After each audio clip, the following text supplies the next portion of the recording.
Hello दोस्तों, welcome to academic गणित। आज की वीडियो में हम लोग फंडामेंटल थ्योरम ऑफ अर्थमेटिक, जो कि हमारा रियल नंबर टॉपिक से रिलेटेड है, उसको करेंगे। तो सबसे पहले हम लोग थ्योरम को समझेंगे कि थ्योरम क्या है, फंडामेंटल थ्योरम ऑफ अर्थमेटिक। उसके बाद हम लोग नेक्स्ट एक्सरसाइज 1.2 को भी सॉल्व करेंगे। तो चलिए शुरू करते हैं आज का अपना वीडियो। तो फंडामेंटल थ्योरम ऑफ अर्थमेटिक बोलता है कि जो सभी कंपोजिट नंबर हैं, कि कोई भी कंपोजिट नंबर जो हैं वो उनको हम लोग एक्सप्रेस कर सकते हैं प्रोडक्ट ऑफ प्राइम्स के, मतलब प्राइम नंबर के प्रोडक्ट के फॉर्म में हम लोग उसे रिप्रेजेंट कर सकते हैं या एक्सप्रेस कर सकते हैं। And this factorization is unique. वो फैक्टराइजेशन कैसा होगा? एक यूनिक होगा apart from the order in which the prime factor occur. और इससे मुझे हमको कोई लेना देना नहीं है कि उस प्राइम फैक्टर का ऑर्डर किस हिसाब से है, उससे हमें कोई मतलब नहीं है।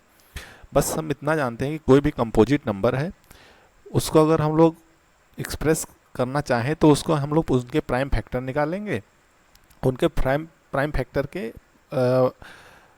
प्रोडक्ट के रूप में हम लोग उसको लिख सकते हैं। जैसे कोई भी कंपोजिट नंबर ले लेते हैं, तो कंपोजिट नंबर का मतलब भाज्य संख्या होता है।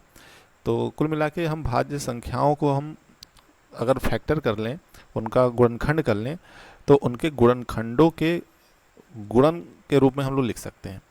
जैसे एक सिंपल सा एग्जांपल ले लेते हैं। कोई भी कंपोजिट नंबर होते हैं जो एक से बड़े होते हैं और प्राइम नहीं होते हैं। ठीक, तो देख लेते हैं, एक से बड़ा हो, प्राइम ना हो। जैसे एक 30 नंबर ले लेते हैं, 30। अच्छा, 30 का हम लोग जो प्राइम फैक्टराइजेशन कर लेते हैं, तो प्राइम फैक्टराइजेशन जब करेंगे तो हम सबसे पहले 2 से करेंगे। 2 15 जा, फिर 3 से जाएगा, 3 5 जा, और 5 1 जा। तो इसके प्राइम फैक्टर आए 2 3 5। तो हम 30 है जो, ये हमारा कैसा नंबर है? ये कंपोजिट नंबर है।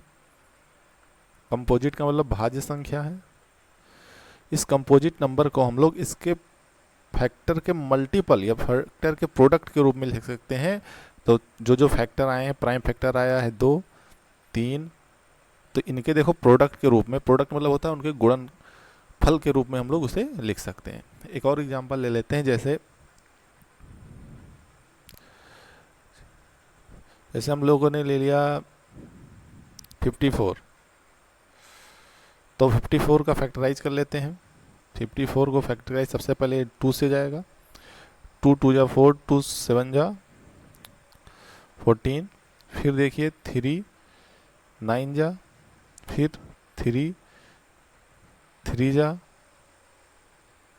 फिर हमारा 3 1 जा। तो हमारा जो निकल के आया है वो 2 इंटू 3 इंटू 3 इंटू 3 निकल गया है। अच्छा देखिए, सारे ये प्राइम नंबर हैं। और 54 को हम लोग कैसे रिप्रेजेंट कर सकते हैं, कैसे एक्सप्रेस कर सकते हैं? प्राइम नंबर्स, जो प्राइम फैक्टर्स आए हैं, उनके प्रोडक्ट के फॉर्म में, उनके गुणनफल के फॉर्म में हम लोग उसको रिप्रेजेंट कर सकते हैं। तो यही हमारा फंडामेंटल थ्योरम ऑफ अर्थमेटिक बोलता है। अच्छा, इनका क्रम कुछ भी हो सकता है, तो हमको ये तो यूनिक होगा भाई। 2 3 5 ये सारे क्या होंगे? एक 2 इंटू 3 इंटू 5, मतलब 2 3 5 ही हर बार आएंगे। ऐसा नहीं कि एक्स्ट्रा कुछ और आ जाए। और जैसे अगर 54 का करेंगे तो 2 इंटू 3 इंटू 3 इंटू 3 यही आएगा, इसके अलावा तो कोई आएगा नहीं, सिर्फ यही प्राइम फैक्टराइजेशन होगा इनका। अब इनका ये थ्योरम बोलते हैं कि ये किसी भी फॉर्म में आ जाए, मतलब किसी भी क्रम में आ जाए, उससे इनका कोई मतलब नहीं है। जैसे अगर 30 को मैं ऐसे भी लिख सकता हूँ, कोई बच्चा ऐसे भी कर सकता है इसको, पहले 3 इंटू 2 इंटू 5 भी लिख सकता है। तो इससे कोई इफेक्ट नहीं पड़ता है। तो हमारे में देखो कि क्रम के बिना अद्वितीय होता है, अद्वितीय तो होता है, यूनिक तो होता है ये। इसका हमेशा एक ही प्राइम फैक्टर निकल के आएंगे, एक ही प्राइम फैक्टर के प्रोडक्ट आएंगे, लेकिन उनका ऑर्डर अलग अलग हो सकता है, उनका हमें ध्यान नहीं देना है, बट ये यूनिक होंगे। अब जब यूनिक होंगे तो अब दिक्कत ये होती थी कि बच्चे किसी चीज़ का फैक्टर, जैसे 30 का ही ले रखा हमने, तो 2 3 जा 6 5 जा 30। अब कुछ बच्चे इसको उठा के 30 को उन्होंने ऐसे एक्सप्रेस कर दिया, 3 इंटू 2 इंटू 5। कुछ ने 5 इंटू 3 इंटू 2 इंटू 2 कर दिया। अब तो इसीलिए एक और इसके आगे ऐड किया गया कि ये तो बात सही है कि द प्राइम फैक्टराइजेशन अब नेचुरल नंबर, कोई भी नेचुरल नंबर है उसका प्राइम फैक्टराइजेशन यूनिक होता है, ये बात सही है, except for the order of its factor. और उनका ऑर्डर कुछ भी हो जाए, उनके ऑर्डर से मतलब नहीं रखना है हमें। तो इन जनरल हम लोग मान लेते हैं कोई एक नंबर है, जैसे हमारे एग्जांपल में कि x कोई नंबर है, x क्या है हमारा, कोई कंपोजिट नंबर है, तो उसके जो फैक्टर हैं, प्राइम फैक्टर हैं, वो p1 है। तो मैं कहूँगा p1 into p2 into p3 dot dot dot dot कहाँ तक, हमारा pn तक। तो हम ये x को कैसे रिप्रेजेंट कर सकते हैं, p1 p2 p3 ये सारे प्राइम फैक्टराइजेशन है, उनके प्रोडक्ट के रूप में, उनके गुणनफल के रूप में हम लोग इसे रिप्रेजेंट कर सकते हैं। ठीक है, अब जहाँ पे p1 p2 p3 ये सब क्या है, ये प्राइम फैक्टर हैं उनके, या उनके प्राइम जो भी प्राइम फैक्टर में आते हैं 2 3 5, जैसे 30 का आया तो ये सारे उसके प्राइम्स बोलेंगे, 30 के क्या है, ये प्राइम्स हैं। तो p1 p2 p3 क्या है, ये सब प्राइम्स हैं x के।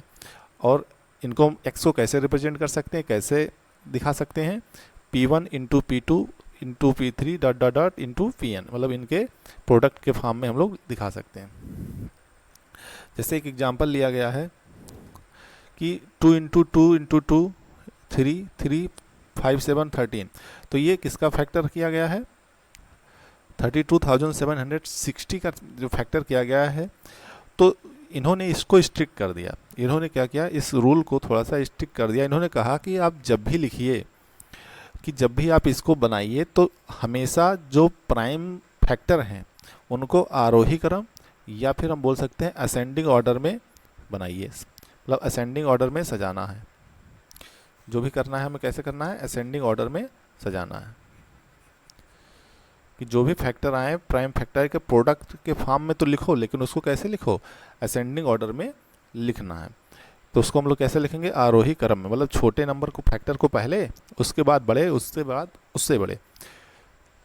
तो देख लो, देखो हमने पहले तो सब सिंपल था, सबसे पहले हमने इसके फैक्टर्स लिख दिए। हम 32,760 को प्राइम फैक्टर के प्रोडक्ट के रूप में ऐसे लिख सकते हैं। ठीक, अब जो जो रिपीट हो रहे हैं, जो नंबर्स रिपीट हो रहे हैं, उनको हम लोग क्या कर देंगे, सेम जो प्राइम हैं उनको हम लोग क्या कर लेंगे, कंबाइन कर लेंगे, जितने भी समान अभाज्य संख्याओं को एक साथ कर लेंगे। तो 2 कितनी बार आया था, 3 बार, तो हमने कह दिया 2 की पावर 3। 3 कितनी बार आया था, 2 बार, तो हमने कह दिया 3 की पावर 2। 5 कितनी बार, एक बार, 7 एक बार, और 13 एक बार। तो हम लोग इसको ऐसे रिप्रेजेंट कर सकते हैं। जैसे अगर मैं कहता 72, तो एक बार देख लेते हैं। तो 72 को देखो, 2 2 जा 4, 3 जा 12, 3 जा 36, और इसको ऐसे भी लिख सकते हो, 2 2 जा 4, 2 जा 8, 3 जा 24, 3 जा 72। ठीक है, तो ऐसे लिख सकते हो। अब सबसे पहले हम इसको प्राइम फैक्टर में लिए, तो हम हमेशा असेंडिंग ऑर्डर में लिखेंगे, सबसे छोटा जो नंबर फैक्टर होगा उसको सबसे पहले, उसके बाद उससे बड़े वाले फैक्टर को, प्राइम फैक्टर को लिखेंगे। तो सबसे छोटा 2 है तो सारे 2 को लिख लिया, उसके बाद 3 है तो सारे 3 को लिख लिया। अब इसको हम लोग कंबाइन कर लेंगे, तो मैं कहूँगा 2 टू पावर 3 और 3 टू द पावर 2। 2 की पावर में 3 आएगा और 3 की पावर में 2 आ जाएगा। तो इसको हम लोग ऐसे भी रिप्रेजेंट कर सकते हैं। अब कुछ फार्मूले हैं जिनको हमें इस चैप्टर में ध्यान रखना है। जैसे कोई भी दो नंबर का एचसीएफ और उन्हीं का एलसीएम का अगर हम मल्टीप्लाई करें, उनका प्रोडक्ट करें, तो वो पहले नंबर और दूसरे नंबर के प्रोडक्ट के बराबर होते हैं।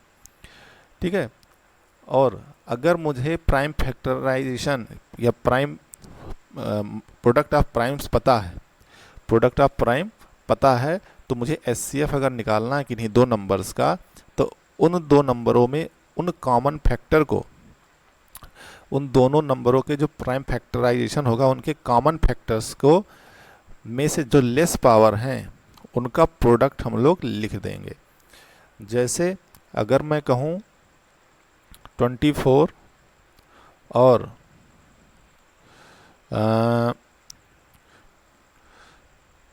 15, 24 और 15 का हमको एचसीएफ निकालना है। ठीक है, तो पहले तो दोनों के हम फैक्टर लिख देते हैं। 2 2 जा 4, 2 जा 8, 3 जा 24, 15 का लिख देते हैं 3 5 जा 24। अब इसको कंबाइन करके तो मैं कहूँगा 2 की पावर में हमारा 3 हो जाएगा एंड 3 के पावर में 1 हो जाएगा। ऐसे यहाँ पे भी देखो 3 के पावर में 1 और 5 के पावर में 1। अब देखो एचसीएफ निकालना है हमें, तो एचसीएफ इनका जो होगा तो हमको लिखना प्रोडक्ट ऑफ लेस पावर। तो जो product of less power of all common factor, तो ऐसे हमको कॉमन हो और सबसे छोटे पावर हो। देखो तो 3 के पावर में 1 जो है सबसे छोटा पावर है इनके ऊपर और दोनों में है, तो हम लोग उन्हीं को लिख लेंगे। यही हमारा हो जाएगा आंसर। तो 3 की पावर 1 देखो सबसे छोटे पावर दोनों में जो कॉमन हो उनको हम लोग लिख लेंगे। ठीक है, अब अगर मुझे एलसीएम निकालना हो 24 और 15 का ही निकाल लेते हैं।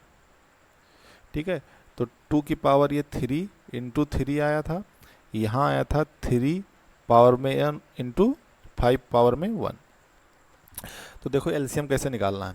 एलसीएम निकालने के प्रोडक्ट ऑफ हाईएस्ट पावर, तो देख लो भाई ऑफ ऑल प्राइम फैक्टर। तो सबसे पहले देखो 2 की पावर में हाईएस्ट कितनी है, 2 की पावर 3 में है, उसको चुपचाप एलसीएम के लिए लिख लो। ठीक, अब दो देखो टोटल 2 की सबसे हाईएस्ट पावर कौन है, 3 है।